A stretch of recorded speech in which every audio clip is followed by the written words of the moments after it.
All right, Pac-12 Women's Basketball Media Day continues from Las Vegas. The USC head coach, Lindsay Gottlieb, joining us now. I just got to say, it's nice to have you back because a year ago, Beth Burns did a terrific job. You had a good excuse for not being at Media Day. I think Reese was like a week old, maybe? Either I was ready to pop or she would just, she turns one on Saturday. She turns one on Saturday. Wow. That's hard to believe. How's she doing? She's great. She's a chatterbox. She's a bundle of joy. And then Jordan is 6, and he was now gotten so into basketball that he was quizzing me on who's here from other teams. Oh my! I think he thought we were playing 2-on-2. I said there's no actual basketball, so we could. Great. I mean, I don't know. I'd put our 2 up against anybody else. That would be fun.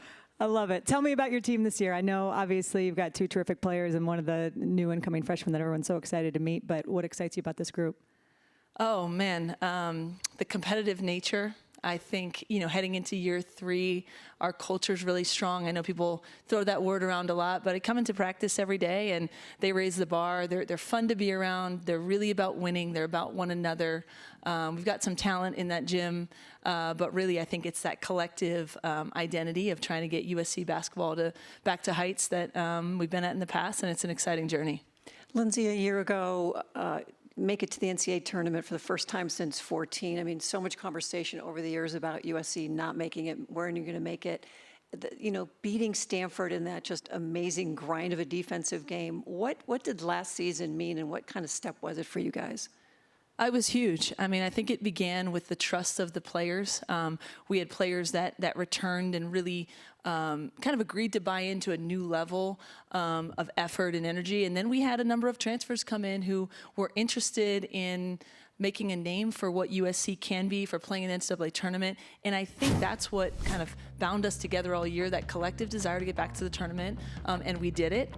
We certainly aren't satisfied with just that, but it was a huge piece for us in terms of ultimately getting to where we want to go, and I'll be forever grateful for that group, and I don't think I'll ever forget that group. All right, questions for Lindsay Gottlieb. We'll open up to the media. If you have one, please raise your hand and we will bring you a microphone. On the right.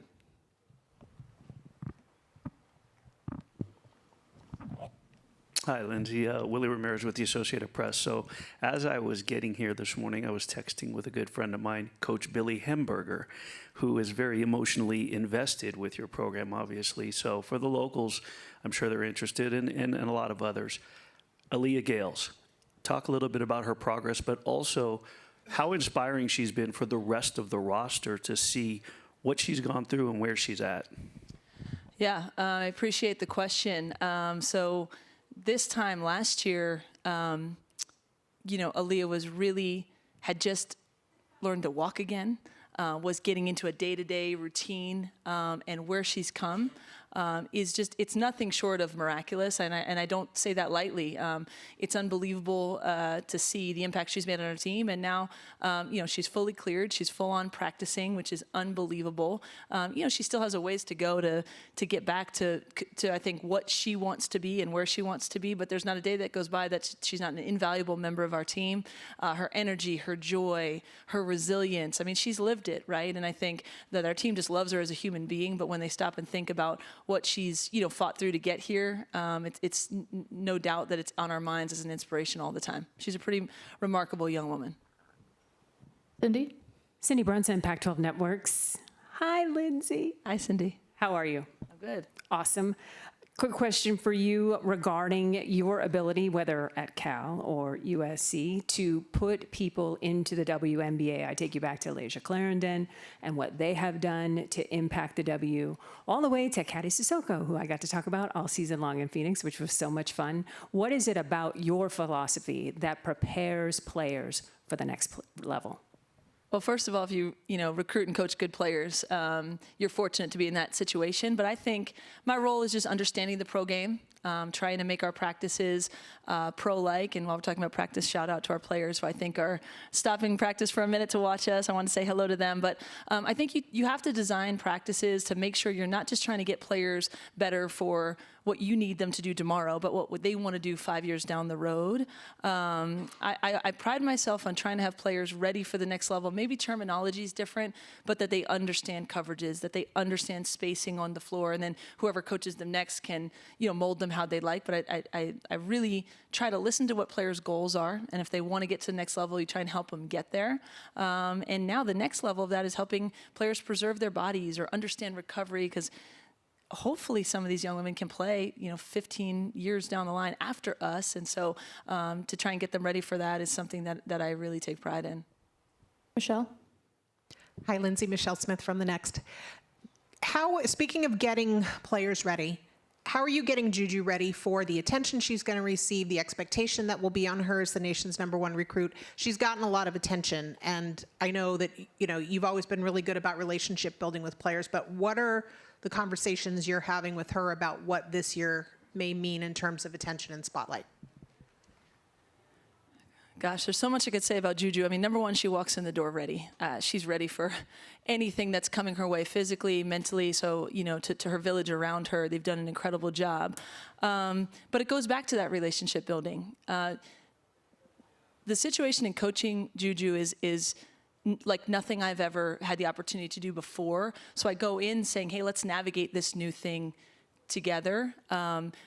Building a relationship with her for several years, I think, helps, because that trust in me and with her is going to be what allows her to do all the things she's capable of doing.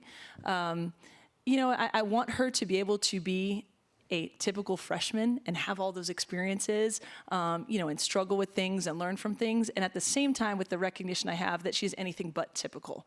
And I think going into it with that kind of duality of awareness, I think will give us the chance to allow her to shine. But really, Michelle, I need to get out of the way and let her be her, because she's so special. The bedrock a year ago was defense, and the buy-in from so many different players from so many different places was really, in games it was one thing, but to see it in practice was another. And when you add some talented people to that, defensively, can you replicate what you did a year ago? Can you be better than 10th in the country? Because it was one of the more locked down kind of defenses I've seen in a long time. Yeah, I mean, it was something to behold a group of people that never played together coming in and having that common denominator to be our willingness to defend. And as you know, Coach Beth Burns there's no one better in terms of helping to instill that defense. So can we be better than that? I think the mentality remains, right? We have a group of people who really care about that end of the floor, who want to defend. But each team's a little bit different, and I hope that we're scoring a lot more points than last year. I think that we're capable of that. There'll be more possessions. We'll play faster. But what won't change is the mindset, right? That we want to dominate other people, shut them down as well. But who knows if the numbers will be exactly the same. At the end of the day, it's about winning. And if we win more games, I think we'll all be happy. One of the players who's that lockdown defensive mindset is here with you today, Raya Marshall, second in the nation in block shots per game last year. Talk a little bit about her before she comes up and joins us, and what you've seen from her in the offseason and what you need from her this season. Well, she's the fittest she's ever been. We have a strength coach, Coach Kelly Dormandy, who has done wonders with our entire team. So I think Raya has hit another level of fitness. Her growth and maturity has been just something I take a lot of pride and joy in being part of. She played for USA basketball this summer.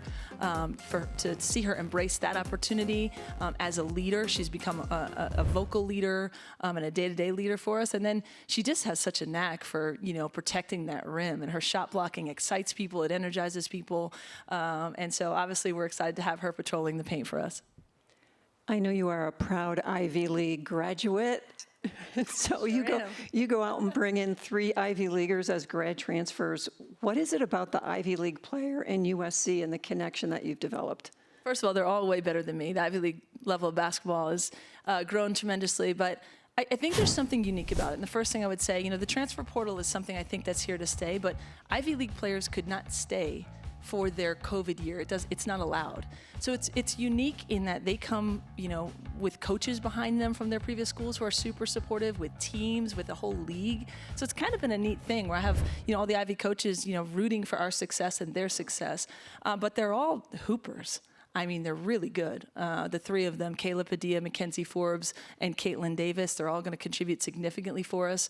They've played a lot of basketball. They've had significant roles, and they want to win. And I think that balance of really mature, older kids with such young talent like Juju, and we have Malia Samuels, another freshman, and Taylor's younger, and that's kind of a neat mix. But they're going to be hugely important to our team this year, and we'll probably be the only ones in the country talking about that Brown Dartmouth game on a Friday night and what happened. But I've got 3 of them who care about it like I do. Michelle on the right. Lindsay, you've been attached to this conference for a long time. This would have been your team's last year in the conference, regardless of what happened. But obviously, this is the last year for the conference generally. I just wanted to know kind of if that's in your thoughts today. Nope. I mean, my thoughts today are the tremendously talented young women who are here, the coaches that do such an incredible job, and the strength of this league. That really is what it's about today, Michelle, and what I think the focus should be on for the entirety of this season. There's so much good basketball in front of us, and that's what we're thinking about. I saw on Instagram about Cheryl Miller coming to your practice. In my opinion, the greatest player to ever play women's basketball. What's it like when she's communicating to somebody like Raya Marshall? And because Raya has a lot of the talents that Cheryl had. I mean, it's goosebumps whenever I get to talk to Cheryl, interact with her.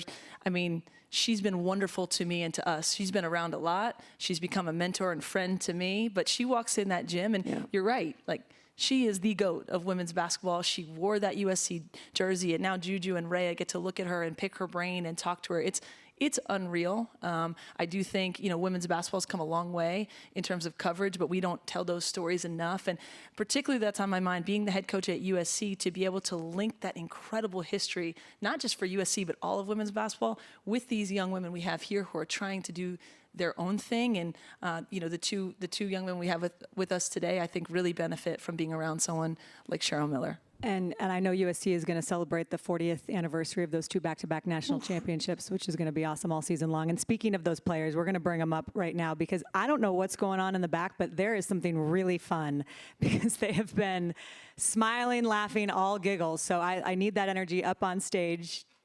Come on up, ladies. Well, Juju Watkins, Raya Marshall. Yep. They're pretty awesome, so ask them the tough questions. We will. Lindsay Gottlieb, thank you so much. Best of luck Thank you this all. season.